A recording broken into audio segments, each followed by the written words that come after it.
Everybody. We are being recorded, okay? But for the Q&A, we stop recording because we know a lot of people don't really want to be preserved in film for eternity, and we want you to feel free to ask whatever you want. So we will record the lecture because our sneak previews have been getting a lot of views, so that's great. But we will stop the recording in the Q&A. I'm Linda Kuhn, I'm Dean of the Honors College, and I'm going to go ahead and introduce our two Honors College ambassadors. Julia Brixey, you want to give a wave, Julia? Yay! And Sarah Armstrong. And Sarah, waving, yes. Sarah and Julia will be moderating the Q&A this evening.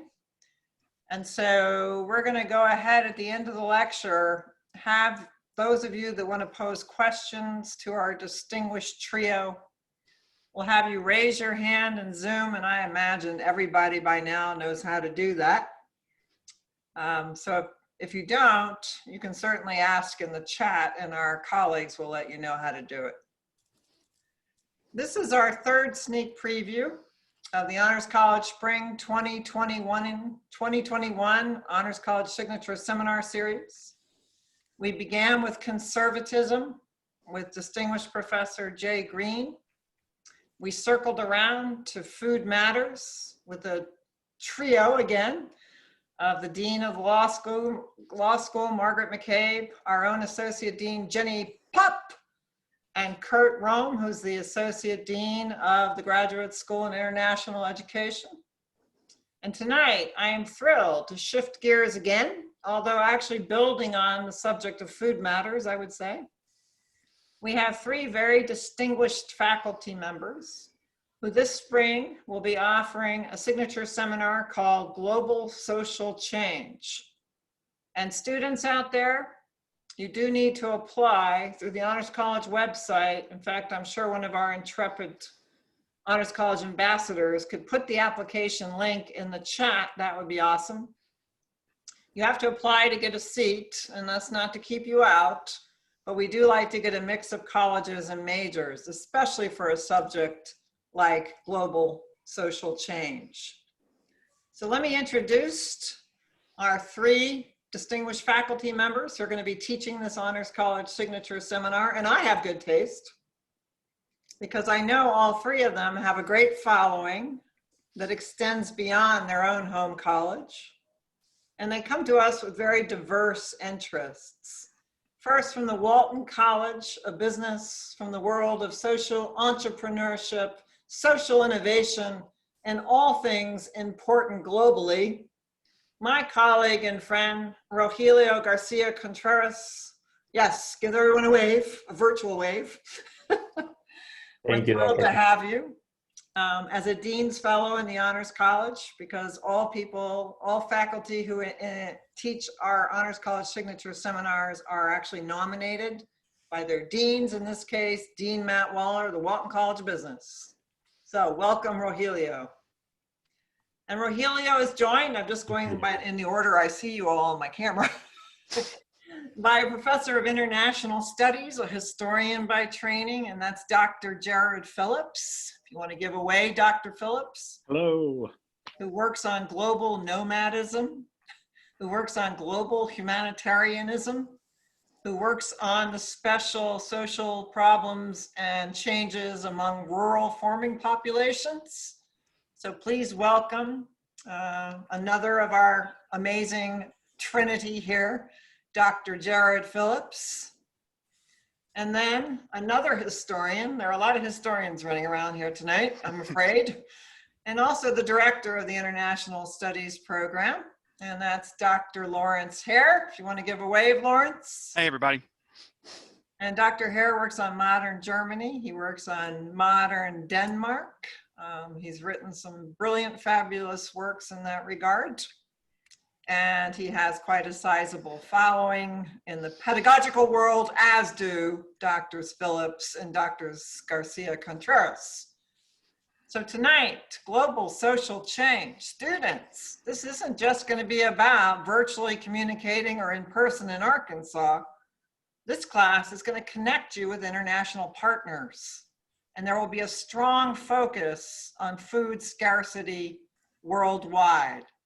So I'm going to turn it over to our trio, and I would ask people to go ahead and mute yourselves, not because we don't want to hear from you, but you all know by now that causes a lot of extra noise for the faculty actually giving the lecture.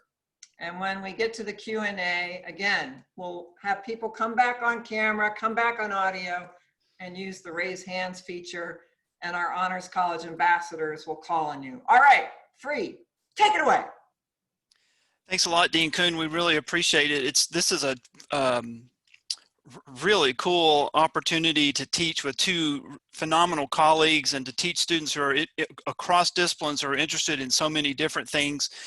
And I want to say we've had a couple of little changes happen in the last week. We've been talking to colleagues in Barcelona about working in this seminar in real time with students in Spain so that we might create some partnerships between our folks here in Northwest Arkansas and their students there. And so in order to make that happen, one thing we might be asking for is a time change on the seminar. Right now, I think it's scheduled for Tuesday, Thursday at 2 o'clock or something like that. And I'm hoping we can maybe roll it back to 8 o'clock because, you know, there's a time difference in Spain. And so the possibility is that we'll be able to run our course at the exact same time that our colleagues in Spain are running a similar course there. And I think that's going to create a really cool synergy and really enhance the kind of work that we're doing. So I want to start with my role in this is to sort of preface the course as a whole and sort of talk about what we're doing. And so I'm going to start with some a big question, like when we're talking about global social change, what is it we're actually talking about? And I want to start with sort of a big statement. I was sort of imagining this lecture as like a movie trailer, and in a movie trailer you always start out with something big like our world has changed or something like that. And so let's start with that. Let's all agree that our world has changed. And I want to talk first about the international order and the global order and how we kind of come to our approach through that. So the way that the international system is organized today, in a lot of ways, still is very similar to the way it was done after the Second World War. And we can kind of feel that maybe we're at an inflection point now of some kind, but there are a lot of similarities. And when that original order was created, it had two goals in mind, really. One was to manage conflicts among nations, having just come out of the experience of two global wars. And the second was to pursue lasting peace through economic growth.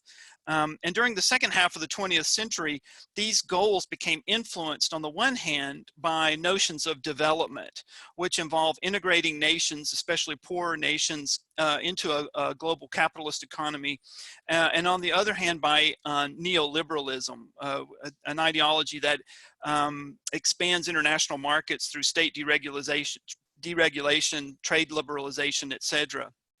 And taken together, these trends have accelerated the phenomenon of globalization, which I'd like for us to understand here as globalization floats around in the discourse. It means a lot of different things, but I want us to understand it as a process and really look at it in a sort of narrow definition here, a process of broadening and deepening ties across national borders and cultural boundaries. And I would like to argue that this process has produced two sort of recognized understandings of global social change. So first of all, what has globalization produced? So globalization has changed our society. Again, I'm the big picture guy, so I'm saying big things. I would say that globalization has altered the ways that we work, the way that we live, the groups with whom we interact, the way we organized ourselves, the way we think about social hierarchy, notions of gender, role of religion. I could go on and on. These changes, and you can see from my really silly icons that in some ways these are these are changes that come about because of technology, but it's not just about technology, right? It's also about transfers of cultural meanings, transfers of social norms. And I would argue that this is one way to understand global social change. That is, the impact that globalization has had on our societies. But that's not all. So globalization has affected us in other ways too, and namely the ways that we, or the types of challenges that we confront as a society. Because we have developed the ability to mobilize our economy on a grander scale, to produce more efficiently, to exploit resources more completely, to distribute goods and services more widely, we have seen unprecedented growth. And from that perspective, that post-war international order has been successful, but along with that has come a host of new challenges: income inequality, environmental damage, pollution. I've got a list here, and you could go on and on. And along with these are efforts to respond to these challenges and to respond to the process of globalization, and in a lot of cases even push back against globalization.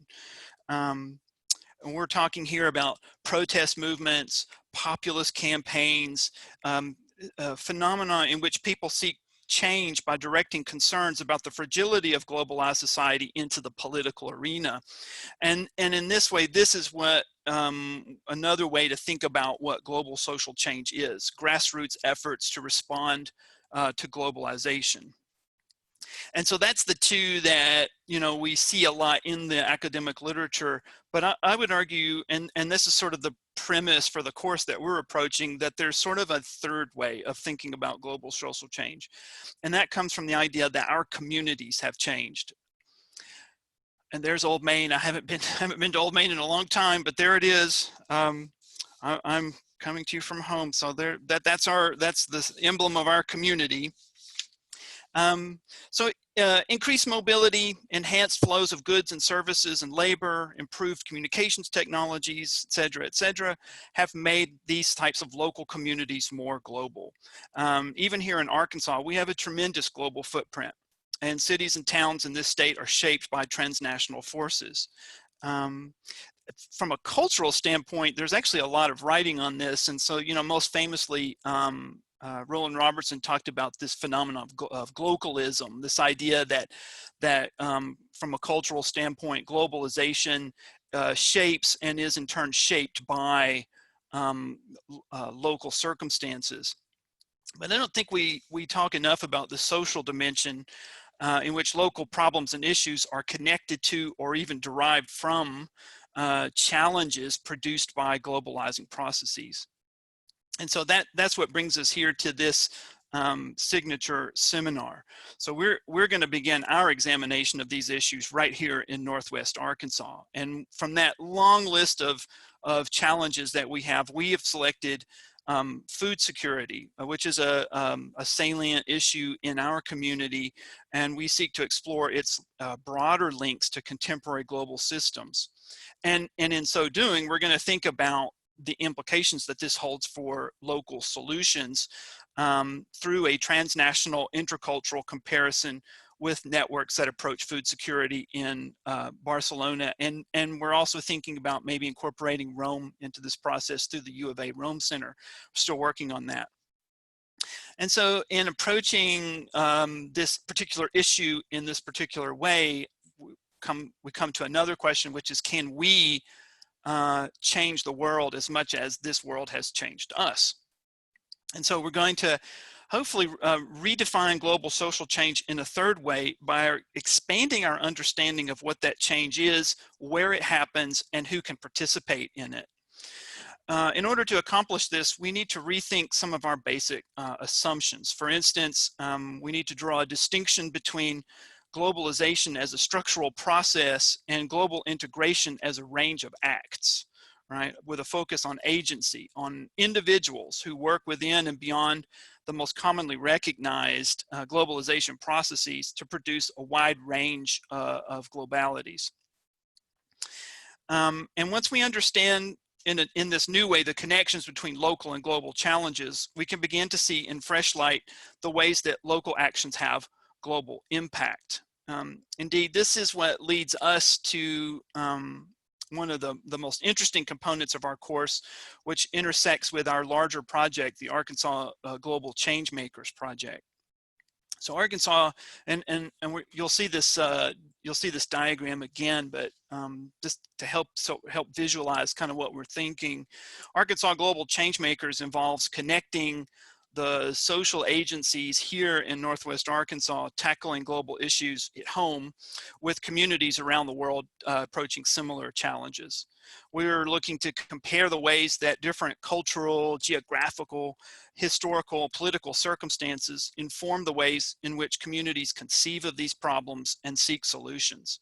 And this is what our course is going to do. We're going to work with scholars, students, and change agencies in Barcelona, Spain, and again, maybe Rome as well, to explore the respective approaches to the challenge of food insecurity. We're going to consider a range of change agencies, government offices, NGOs, corporations, academia, etc., to see how they succeed or fail individually and how they work or fail to work adequately together within a social change ecosystem. And so if you're a student in this course, what we're going to really need for you to think about is how to develop, in the context of the seminar, your intercultural competency, your global learning horizons, and your social innovation skills. Ultimately, I hope that in the course of the seminar, we'll learn a great deal about the challenges themselves, and we're going to talk in just a second about food insecurity in particular. And that we can expand our notions of global civil society and global citizenship so that, universities today talk about, well, we want our students to be good global citizens. Well, what does that mean? And we're hoping that we can create a more expansive and hands-on understanding of that concept. And that we can think more broadly about the range of participants in global issues and see more clearly the impact of small changes at the local level and the scope of civil action. And it is in this way that we hope that we and our students and our community partners can find new ways to affect a way to change the world. And so with that said, I'm going to turn it over to my colleague, Dr. Phillips, and let's talk about the specific issue of food security. Yeah, thank you, Dr. Hare, for that. And thanks, Dr. Kuhn and the Honors College for hosting all of us for this exciting evening and challenging evening and hopefully inspiring evening. And hopefully it will be an inspiring course.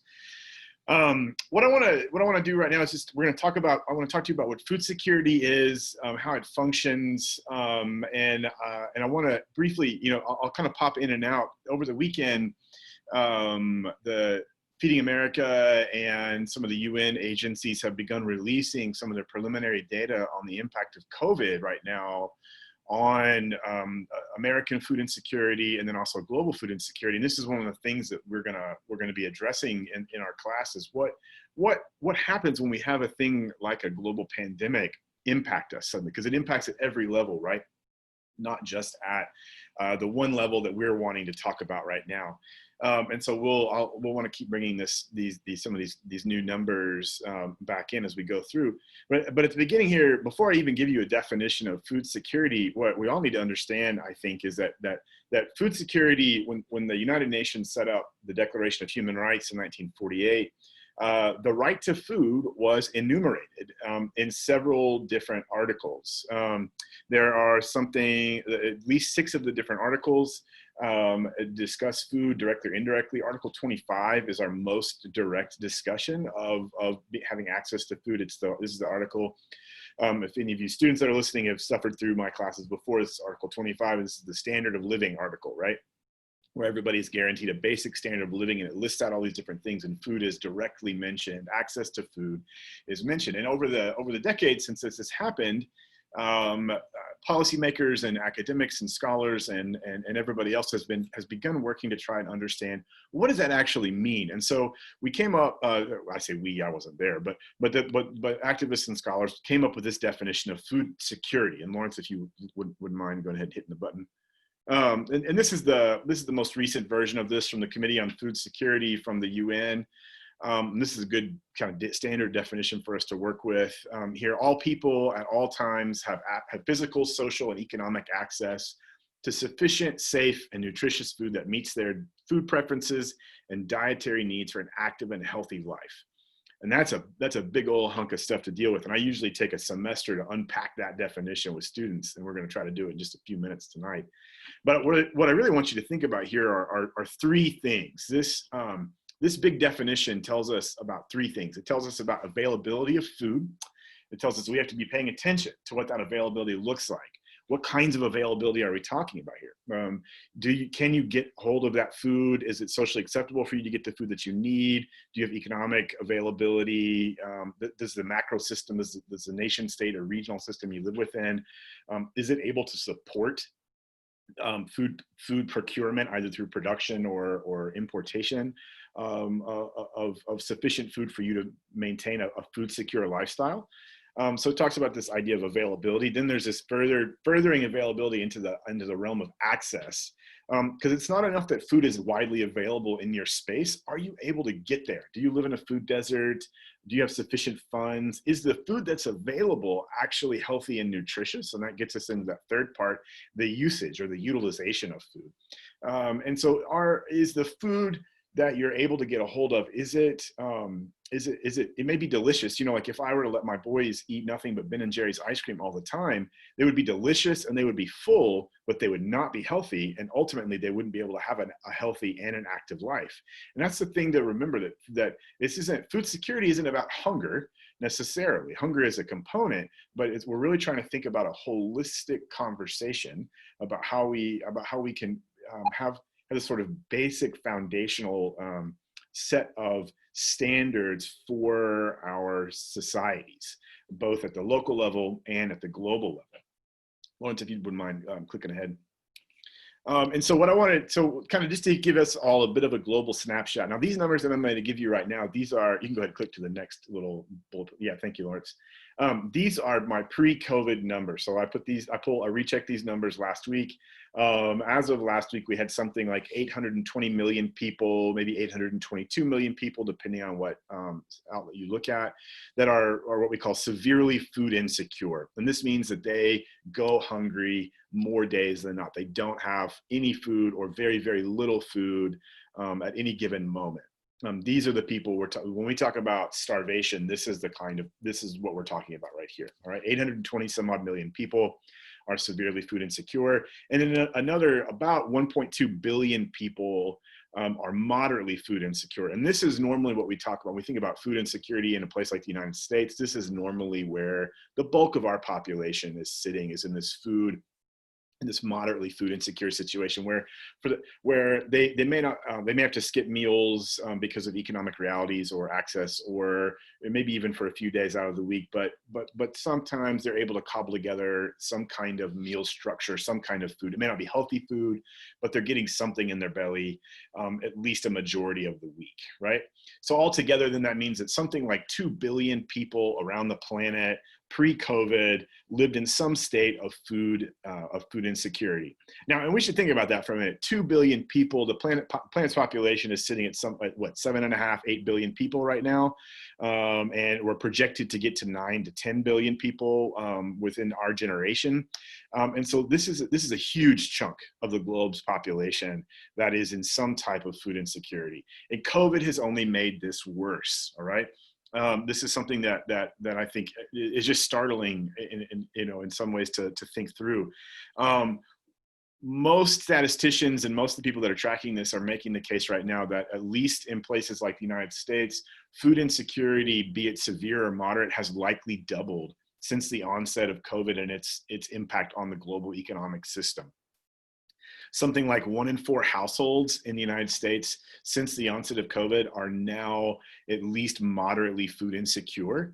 On average, the United States, it's usually about 1 in 6, I think, 1 in 7 households are food insecure. So we've seen a massive uptick in this. Globally, we're looking at adding around 250 some odd million more people to the severely food insecure category as a result of COVID's impact on the economy. So it's taking that number that I gave you here up to a little bit over 1 billion people. And we don't know yet what we're looking at from a moderately food insecure level at the global level. And so my point here is that food insecurity was already a major issue before COVID, and it's only being exacerbated and will continue to be this way. And that's why working alongside global partners, even in our local context, is so crucial, because it allows us to understand all of the different approaches, all of the different causes, and what potential solutions to this issue might just be. All right, Lawrence, if you don't mind popping on to the next slide. This just to give you an idea of where this food insecurity is kind of spread out across the planet. Again, these are pre-COVID numbers. These are numbers based on 2018 and 2019 statistics. Sub-Saharan Africa really, by and large, has the majority of global food insecurity. Although we should all pay attention that that North America is sitting third, and globally, like sort of over the last decade, global North countries have been steadily increasing the number of people that sit in moderate food insecurity for many different reasons. But those numbers have been on the rise since around 2007. And so just again, this is a shared global problem. It's going to take a cosmopolitan understanding and a cosmopolitan solution for us to begin to move forward here. Lawrence, if you don't mind. But one of the things that I always challenge students to do, and that I learned working for nonprofits and working internationally, but this question about food security and understanding the definition and how we've thought about it in the past is really helpful. But it doesn't allow for a lot of the local contextual solutions that we need. And into that, honestly, the definition, the idea that we've begun to work with, or I've worked with in the past, and that part of our Changemakers program is working with, is a newer idea called food sovereignty. And food sovereignty comes out of a peasant rights movement, essentially in the 1990s. It's spread globally now. I think it has member affiliate groups in something like 80 different countries. Lawrence, if you would mind, go ahead and pop the definition up. And I won't read this definition. It's a huge definition, but what I want everybody to understand, the difference here between this definition and a food security definition is that this is very much focused not on necessarily a kind of blunt force, let's fix the problem idea, which is how a lot of systemic inertia around food security solutions kind of occurred, but on thinking through culturally appropriate, ecologically appropriate, sustainable is how this definition is phrased it. Newer versions of this idea argue for a regenerative approach. And really what it does is it argues that the people who are consuming the food, who are producing the food, who are selling the food, they all have rights, they all have needs, they all have a stake, they all have agency in how we address this issue of food insecurity. And that it really is asking for a greater level of participatory democracy, if you will, in how we think through solving these problems. And so it's sort of a re-articulation of the early ideals of the Declaration of Human Rights, of the early ideals of food security, but sort of updating it in the era of globalization, as opposed to what Dr. Hare was talking about a minute ago, global integration, right? It's arguing for this global integrative approach, as opposed to sort of a top-down model here. Okay, so these are all really big kind of macro ideas. I'm one step below where Dr. Hare was thinking. But what I want us to understand here is that this idea of food security, food insecurity, or food sovereignty, this all very much can go from this global level very quickly down into the local level. So you can go ahead and pop a lot of these up, Dr. Hare, if you'd like. So if we think just through a couple of these ideas, we know that food security is experienced differently depending on where you live and who you are. So we know, for example, if we think about marginalized populations, we know that of the 2 billion some odd people that experience food security globally, about 60% of those people are women and children. So right there's a gender difference in how we think through food security globally. We know that there are variations in urban and rural situations. So let's take this from that global idea of that 60% of women sort of in the global context. And let's move it down. Let's think through food security just in the American context, ungendered, but in the American context. And so we know that there are more people experience food insecurity based on percentage in America's rural spaces than in America's urban spaces. So based on 2019 numbers, We know that 13.3% of America's rural population is sitting in some measure of food insecurity, and just a hair over 10% of America's urban population is sitting at some level of food insecurity. We know that these things are also exacerbated by the loss of production resources. So either human capital, so we can think about it from just an agricultural production side. People are leaving the agricultural world for any number of reasons. The cost of startup is very high. The competition is very tough. The climate change is wreaking havoc on agricultural production. Any number of different reasons there. So there's a human capital issue. There's a natural capital issue. There's been a lot of conversation in the last 20 years, really since the Great Depression, about the state of soil, topsoil, for example. And the UN is estimating that we have about 60 crops left, 60 cropping cycles left before we run out of the productive capacity of our soil bank. And then we know that it costs money, both to grow food, but it also costs money to buy food. It costs money to be able to cook food. It costs money to be able to store food. And so we know that there's all these different resources that are potentially being lost or being negatively impacted globally. But we know that there are some answers to this, right? We know that we can think through these economic factors. We know that we can think through housing issues. We know that we can think through healthcare by asking questions about scalable solutions. But to understand what those scalable solutions really look like, Dr. Hare, you can go ahead to the next slide. We really do need to think more about local context. You can't, it's easier to scale up in my experience, at least, and maybe other people can argue differently. If you started in a manageable local context, I think, with solutions like this. And so it helps us to, I think, to take a hot minute and just examine what's happening in Arkansas. This is where we are. This is current data from feedingamerica.org. If you're ever interested in the state of food security in the United States, Feeding America is a great place to keep up with the numbers. 1 in 6 people struggle with hunger. 1 in 4 children, you see here, struggle with hunger. And on average, at any given moment, around 520 some odd thousand people in Arkansas, just Arkansas, are in some measure food insecure. Lawrence, if you go ahead. And this gives you kind of an idea when we think about just our immediate locale. So this is Arkansas as a whole. 17% of the population experiences food insecurity. You should understand that that is higher than the national average. You should also understand this has been getting better. Prior to COVID, we were making great strides in the state as far as addressing food insecurity, but we don't know yet exactly what COVID is going to do to us. And here we can just take a look. The counties I have listed here, these are the immediate counties in our traditional planning district for the state. So Benton County, Boone County, Carroll County, Madison, Newton, and Washington County, where we are. Most of us, I think, are right now. And what I want you to understand here is that Washington County, home of the University of Arkansas, 13.8% of the population, around 31,000 people right now as we speak. We know that that is a low number. They are food insecure in some fashion. We know in Benton County, the home of one of the largest corporations in the world, 11% of the population is food insecure. Now, I need to remember, these numbers have been getting better. These numbers used to be several percentage points higher, but they're still right on par with or above the national average. But we know that this county level data presents us with unique problems, because this doesn't give us kind of a community by community level understanding of where potential problems in thinking through food security challenges might be. So Lawrence, if you wouldn't mind.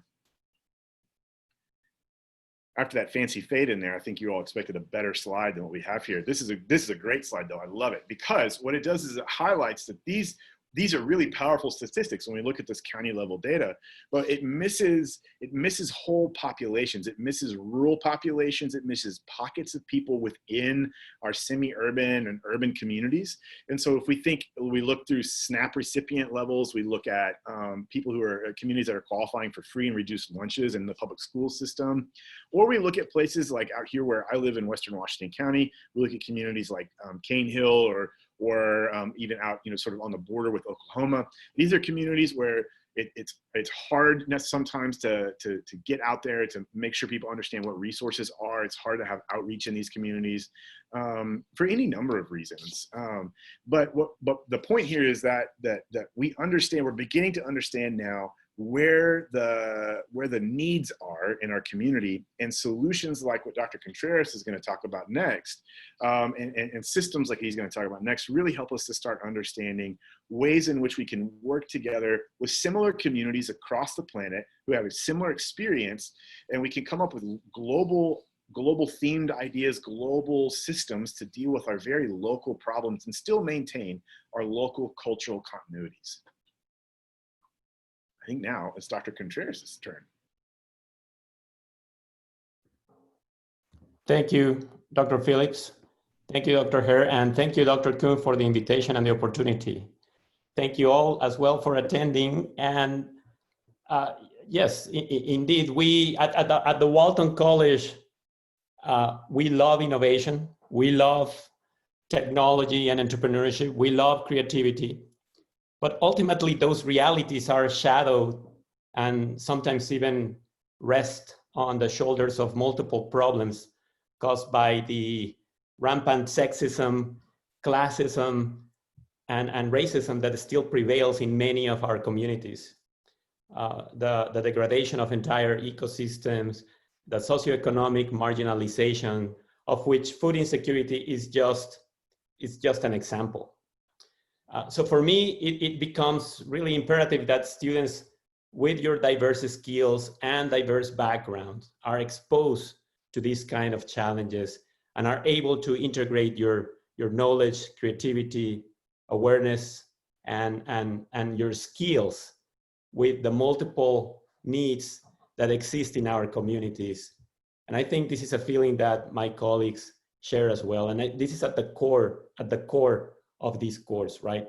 We do not only want for you to be aware of these problems, but we want to be able to make sure that we plant a seed so you are touched by the curiosity of actually using your own skills and knowledge to try to solve them. But how can we develop these viable and scalable solutions that Dr. Phillips was talking about without really be naive about the process, right? One key factor is to understand the problem, not only in the way that I'm sure Dr. Phillips and Dr. Hare will be able to help us understand it, but also in a way that, as I know Dr. Hare is his powerhouse, you know, the connections with other problems, the structural issues that are related to this, right? So food insecurity, when you talk about food insecurity at the local level and you start discovering that the manifestation of this local manifestation of this global problem is similar around the world, is intrinsically related with issues that have to do with affordable housing, with the possibility of actually accessing healthcare, with the possibility of living a reasonable life through accessing employment that pays a reasonable wage. So if you can go to the next slide, Lawrence. So all these really refers to one big aspect, and that is the issue of the inequality that exists in our market economy today that is affecting many aspects. If you can go to the next slide, and I'm talking about inequality not only in relation to the income inequality that is very prevalent, as you can see, according to the Organization for Economic Cooperation and Development, is 25 times more on average the income that the 1% in America makes in relation to the average income of the rest of the 99%, this annual income. You see here, this is what you need to make annually to belong to the 1%, but this is the average of the 1% annual income in comparison to the rest of the 99%. If you go to the next slide, however, this is manifesting itself in really interesting ways and statistics here in Northwest Arkansas that we hope to use to illustrate the complexity of the problem. So for instance, according to our own Center for Economic Research at the Walton College, we have experienced for the last decade here in Northwest Arkansas about 2 to 3% unemployment. That's pretty good. By economic terms, by the current economic variables that we take as as relevant in any economic analysis. 2 to 3% unemployment is really good. But according to the same center, 9 to 11% of the households live under the line of poverty. So this means something really interesting. People are working and yet not being able to live with the resources to access the basic needs. So if you go to the next slide, this refers to this mechanism that has become very popular now to measure inequality, which is the asset limited, income constrained employed. There is a huge percentage of the population in Northwest Arkansas, in the state of Arkansas, and in the US in general, that despite the fact that they are employed, cannot make a living. If you go to the next slide. So this is, according to the federal government, this is the amount that a single adult will have to access. This is the poverty line that the federal government has established for a single adult and a family of four in 2017 as a line of poverty. And this is the amount that a single adult and a family of four will have to access for a survival budget, right? So there is an important, almost double the amount when it comes down to a family of four, and almost a third of the amount when it comes down to a single adult. But there is an important increase, but this is just a survival budget, right? Just to pay for the basics in the state of Arkansas in 2017 compared to the federal line of poverty in the same year. This means that there's a lot of people working out there for which, you know, it's impossible to not get at the end of the month and have to make a decision between, should I pay for the medicine that my son needs, or should I go grab a pizza, or, you know, should I pay to fix my car, or should I complete my rent, right? So this is important. In some cases, it's much worse. Think about it, but it's much worse to be unemployed than underemployed. When you are underemployed, you normally don't have time to go find another job. You normally don't have time to gain new skills so you can improve your current circumstance and all these things. So it's a very complex issue that is intrinsically related with the issue of food insecurity in our region. If you go to the next slide, this also shows the amount of people by percentage of population divided by a race or ethnicity in Arkansas that are either living under the line of poverty or are ALICE families or ALICE individuals, right? These limited access to income. So by percentage of the population, you can see that almost 60% of African Americans and and a little over 50% of Hispanics in our region actually are ALICE or live under the line of poverty. By numbers, of course, white being the majority, white population is affected the most in terms of numbers, but by percentage of the population, you can see that there's also an intrinsic relationship between your ethnic origin and your socioeconomic conditions, which is again also related to the overall distribution of who the food insecure is in our region. If you can go to the next slide, we share all these because these are not problems that manifest only in Arkansas, and the core of the course is to connect it with other regions in the country and other places around the world for whom this particular problem has manifested, and where different social innovation initiatives and social innovation strategies have been implemented either in the form of a social enterprise or a multi-sector collaboration, and have been able to successfully address this issue. So if you go to the next slide, this is why we are connecting with our partners in Barcelona.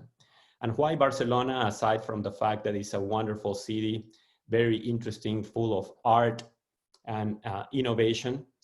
Barcelona is one of the largest social business cities in Europe.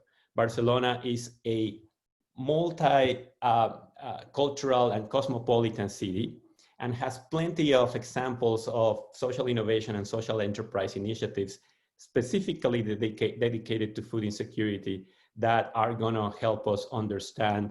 If you go to the next slide, Lawrence, please, that are going to help us understand the way in which they have successfully addressed the issue.